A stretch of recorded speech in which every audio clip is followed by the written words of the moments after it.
kita selesaikan dulu. Nanti baru Anda bertanya ke saya apa-apa. Ya. Yang saya maksud di sini dengan tadi Anda bilang, oke kita. Warahmatullahi wabarakatuh. Waalaikumsalam warahmatullahi wabarakatuh. Waalaikumsalam warahmatullahi wabarakatuh. Ya, silakan. Gimana Bang IQ? Bang Stephen, Anda tadi bilang dengan dia melewati beberapa lapisan-lapisan langit pertama, kedua, ketiga sampai ketujuh. Oke, sekarang saya tanya begini. Ketika siapa Muhammad itu? Padahal kalau kita berbicara Muhammad itu adalah tidak lebih daripada seorang manusia yang sama seperti kita, makan, minum dan melakukan aktivitas sebagai manusia. Ya, walaupun dia yang terpilih. Tapi pertanyaannya gini, siapa dia yang bisa bernegosiasi dengan Tuhan semesta Allah yang namanya Allah kalian sehingga sholat kalian aja yang tadinya 50 bahkan lebih daripada 5 rakaat ini bisa dia nego. Dan sampai Tuhan kalian yang bernama Allah itu, dia sampai berdoa atau berapa sih dikatakan kepada ciptaannya dia ini yang bersalah. Siapa? Coba masukkan di akal Anda. Kalau kita berbicara logika, karena itu tidak ada bukti segala macam, masukkan ke akal Anda. Siapa dia bisa bernegosiasi kepada Tuhan semesta alam ini? Siapa? Coba pertanyaan. Baik. Yang perlu Anda pahami, seluruh para nabi itu diutus kepada masing-masing sukunya. Kalau Yesus itu diutus kepada 12 bangsa Israel.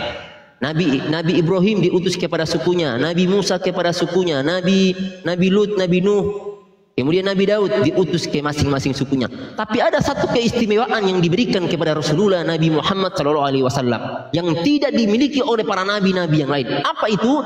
Nabi Muhammad keistimewaan yang terkhusus dan tidak dimiliki oleh nabi-nabi yang lain. Dia diutus untuk seluruh manusia, seluruh bangsa, tidak ada bangsa terkecuali, tidak ada pengecualian.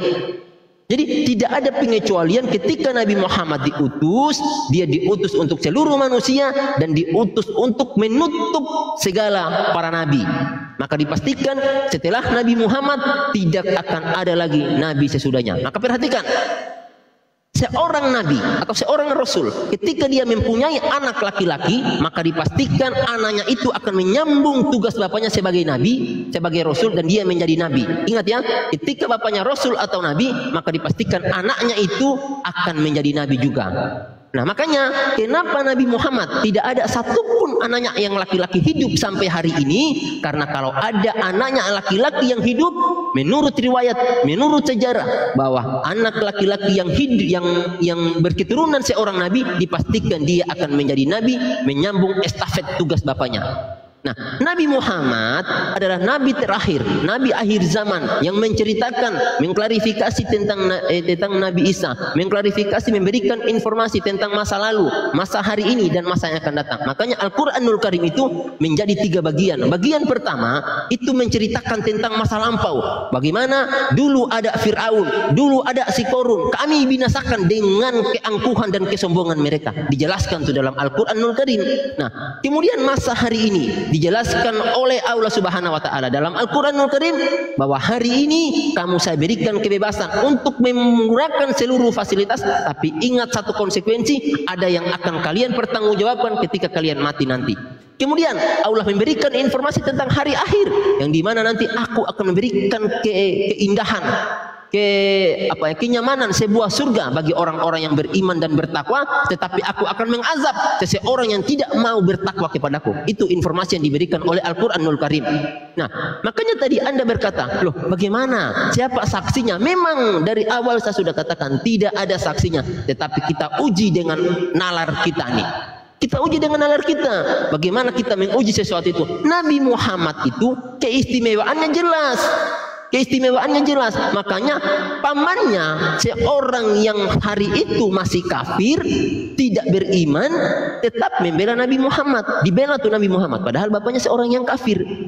Nah, ini yang perlu Anda ketahui. Nabi Muhammad ini punya keistimewaan, Bang. Keistimewaannya apa? Dia tidak seperti nabi-nabi sebelumnya. Tuh, setiap nabi punya keistimewaan. Keistimewaan Nabi Musa, dia bisa membelah laut. Tuh, keistimewaan Nabi Nuh bisa membuat bahtera yang begitu besar. Kemudian keistimewaan Nabi Isa, dia bisa berbicara, ngomong ketika masih dalam buayan ibunya. Baru umur 1 hari kurang lebih, Nabi Isa alaihissalam yang kalian menyebutnya Yesus itu dalam buayan ibunya dia sudah bisa berbicara. Dan salah satu keluar biasaan Nabi Isa alaihissalam, satu-satunya, bukan salah satunya, ada 3 makhluk yang dipanjangkan umurnya oleh Allah Subhanahu wa taala, salah satunya Nabi Isa alaihissalam. Nabi Isa alaihissalam itu salah satu ciptaan Allah yang dipanjangkan umurnya. Yang dipanjangkan umurnya tuh. Itu kelebihan Nabi Isa, naik dan terangkat hidup-hidup ke langit untuk kembali datang menghakimi orang yang hidup dan yang mati. Nah, gitu Bung, itu keistimewaan Nabi Muhammad. Kenapa? Karena kecintaan Allah kepada Nabi Muhammad sejak dia kecil sampai dia diangkat menjadi nabi, tidak ada satu pun cacat atau akhlak buruk yang ditampilkan oleh Nabi Muhammad. Salah satu contoh akhlak yang mulia yang ditujukan oleh Nabi Muhammad ketika dia masih dalam buayan atau masih menyusui, ketika dia disusui oleh ibu sesusuannya, Nabi Muhammad mendapatkan jatah di tetek sebelah kanan, sedangkan susuannya yang satu mendapat tetek di sebelah kiri. Ketika tetek yang sebelah kanan ini mendapat suatu masalah, tidak mengeluarkan air, maka ibunya memindahkan di sebelah kiri untuk menetes. Tapi lihat, Nabi Muhammad tidak mau mengisap air susu yang ada di sebelah kiri karena dia tahu itu bukan haknya. Dia mengambil tetek yang dari sebelah kanan, dia menunggu tuh. Itu hanya menguji suatu kesabaran dari Nabi Muhammad. Kemudian yang kedua, Nabi Muhammad itu yang memberi gelar, saya sudah sampaikan dari tadi, yang memberi gelar tentang dia orang yang al-amin, orang yang bisa dipercaya, terpercaya, yang amanah, bukan dirinya sendiri, bukan dirinya, tetapi itu diberi gelar oleh orang-orang Quraisy, orang-orang kafir saat itu, memberi gelar kepada Nabi Muhammad al-amin. Begitu Bu, silakan ditanggapi. Ya, saya tidak berbicara karena masalah dia mendapatkan gelar Al-Amin daripada manusia. Saya hanya bilang, kalau Nabi Muhammad itu atau kalau Muhammad itu yang Anda sekarang panutan Anda di agama Islam itu adalah tidak lebih daripada seorang manusia yang bernapas dan makan minum sama seperti kita. Tapi dia bisa mampu bernegosiasi kepada Tuhan semesta alam kalian itu yang bernama Allah itu. Nah, pertanyaannya, siapa beliau? Bertemu saja tidak pernah, tapi dia mampu bernegosiasi tentang Anda untuk peribadatan di dalam sholat Anda itu yang dari 50 menjadi 5. Siapa Anda kalau dia hanya seorang manusia yang sama, dia punya darah, dia punya apa segala macam sama seperti kita, siapa? Di situ tidak Anda bisa jelaskan. Kalau di kami jelas-jelas di Kristen itu, makanya kami sebut kitab kami itu Bible, itu karena tulisan daripada pengakuan orang-orang yang pada saat itu, dia bukan dari langsung turun dari sana. Kami akui itu. Baik, gitu loh. Makanya di situ tulisannya itu jelas-jelas, kalaupun ada tidak sepaham misalnya dengan kata-katanya setelah ditranslate di bahasa Indonesia, itu karena persaksian orang-orang yang pada saat itu di dalam penulisnya. Tapi kalau Anda kan tidak. Baik, saya akan jawab ya. Itu loh yang saya ingin. Oke ya, terima kasih. Oke, baik. Siapa Nabi Musa? Hanya seorang penggembala. Siapa Yesus? Ibunya hanya seorang yang tidak memiliki suami. Siapa Yesus? Ibunya tidak memiliki suami. Karena memang keluar biasaan Allah. Siapa Nabi Musa sih? Orang yang hanya menggembalakan kambing. Tetapi kenapa Musa bisa membelah lautan? Kenapa Musa bisa meminta Allah untuk turun dari singgasananya untuk datang kepadanya ingin berhadapan langsung? Karena Musa mengatakan, ya Allah, aku rindu, aku ingin melihat mukamu. Siapa kamu Musa? Tapi Allah menuruti permintaan Musa. Apa kata Allah? Wahai Musa, jikalau gunung-gunung itu mampu untuk menerima kehadiranku, maka aku akan datang untuk menemuimu. Baru sedikit angin yang datang, maka runtuh semua gunung-gunung itu, menandakan bumi tidak mampu menerima kedatangan Allah. Nah, siapa Nabi Muhammad? Nabi Muhammad bukan siapa-siapa. Ketika dia belum terangkat sebagai nabi, tapi ketika dia terangkat sebagai nabi, digunakan oleh Allah menjadi rasul, utusan bagi seluruh manusia. Dia bukan siapa-siapa ketika dia belum terangkat menjadi nabi. Tetapi ketika dia ditunjuk oleh Allah menjadi seorang nabi, diangkat menjadi seorang nabi, maka posisi dia saat itu bukan seperti manusia biasa, bukan seperti manusia biasa lagi. Dia bisa melakukan semua hal atas izin Allah. Dia bisa melakukan semua hal atas izin Allah. Itu yang perlu Anda ketahui. Kemudian yang kedua, kenapa Nabi Muhammad bisa datang menemui Robnya? Karena atas permintaan Robnya. Atas permintaan Robnya, lewat siapa? Malaikat Jibril. Malaikat Jibril membawa Nabi Muhammad untuk di Isra Mi'rajkan. Kalau Kalau bukan siapa-siapa, tentunya Allah tidak akan memanggil Nabi Muhammad. Karena Nabi Muhammad ini adalah kekasih Allah, adalah Nabi, adalah Rasul yang diutus untuk seluruh umat manusia, sehingga ada satu kelebihan, ada satu kekhususan untuk para Nabi. Beda kayak kita ini apa? Bukan Nabi. Kalau Anda mau tanya siapa Nabi Muhammad, siapa Nabi Ibrahim, siapa Nabi Musa, siapa Nabi Nuh, siapa Nabi Lut, mereka semua bang punya mujizat, punya waktu, punya Allah bersamai mereka untuk contoh. Nabi Musa membelah lautan. Nabi Isa diberikan mujizat. Kalau dalam Al-Quranul Karim, dia mengambil sebuah tanah, kemudian yang dibuat menyerupai merpati, kemudian ditiupkan roh dan terbang tuh menjadi. Kemudian mujizat Nabi Isa selanjutnya, dia bisa berbicara ketika masih dalam buaya. Nah, makanya mujizat Nabi Muhammad Shallallahu Alaihi Wasallam yang pertama, yang paling luar biasa adalah Al-Quranul Karim. Ini mujizat ini. Kenapa saya katakan mujizat? Satu-satunya kitab di muka bumi ini yang dihafal oleh jutaan umat manusia. Itu nggak ada loh. Kalau Anda bisa tunjukkan satu kitab di muka bumi ini yang dihafal oleh manusia selain Al-Quranul Karim, yang bisa dihafal, jangan nggak usah jutaan bang, nggak usah jutaan manusia, lima manusia saja yang menghafal kitab itu. Itu bisa dikatakan mujizat. Tetapi ini Al-Quranul Karim dihafal oleh jutaan umat manusia, bahkan dipastikan di semua negara, di seluruh negara ada penghafal Al-Quran yang Allah simpan di situ. Itu yang pertama. Yang kedua, Al-Quranul Karim ini kenapa dikatakan mujizat? Saya melihat dengan mata kepala sendiri bagaimana ketika seseorang itu kemasukan jin, dibacakan ayat-ayat Al-Quran. Misalnya dibacakan Al-Fatihah, dibacakan surat Yasin, dibacakan surat ayat kursi, dibacakan Qul huwallahu ahad 33 dibacakan ayat-ayat Al-Quran, maka jin itu ketakutan. Itu satu mujizat. Nah, ini yang perlu kita ketahui bersama. Nah, makanya bang, kelebihan yang diberikan kepada Nabi Muhammad itu tidak bisa disamakan dengan saya, atau disamakan dengan bapak, atau disamakan dengan yang lainnya. Karena kami ini bukan Nabi. Beliau itu Nabi, diberikan kekhususan. Gitu, namanya orang khusus. Contohnya nih, saya kasih analogi sederhana. Ketika Pak Prabowo itu punya ajudan yang namanya Teddy. Teddy itu sama-sama makan nasi, sama-sama makan garam. Sama-sama manusia, darah sama-sama merah. Tetapi apakah saya sembarang boleh masuk terhadap Bapak Presiden Prabowo? Boleh nggak saya sembarang? Nggak bisa sembarang, karena saya tidak dipilih menjadi ajudannya.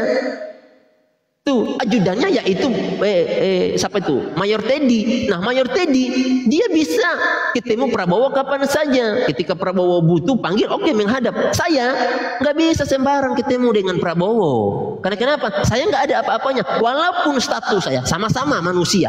Itu yang pertama. Sama-sama orang Indonesia. Sama-sama makan nasi. Tetapi ada kekhususan. Mayor Teddy adalah ajudan. Nabi Muhammad adalah nabi. Saya masyarakat biasa, orang awam. Begitu, Bu.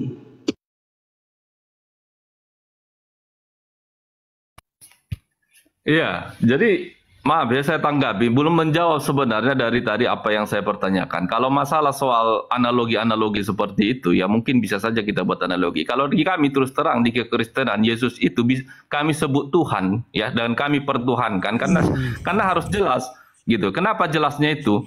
Kami tidak mau mentuhankan dan menyembah sebuah nama yang tidak berwujud, yang tidak bisa dibuktikan perwujudannya, tapi nama disembah dan bisa melakukan segala sesuatu. Nah, kalau kami, Yesus itu adalah perwujudan daripada Tuhan kami, makanya kami pertuhankan dia di dunia.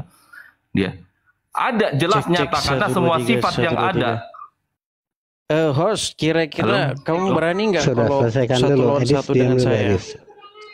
Edis nanti sama saya aja, Dis. Diam dulu. Nah, gini. Enggak, saya cuma ngomong sama host kalau ada bernyali satu lawan satu dengan saya, kalau enggak suruh pakai rok. Gitu ya. Waalaikumsalam. Itu biasa. Ustaz itu buka dulu, Ustaz. Ustaz mute dulu. Semua nabi kan punya doa mustajab. Dan semua sudah minta sama Allah.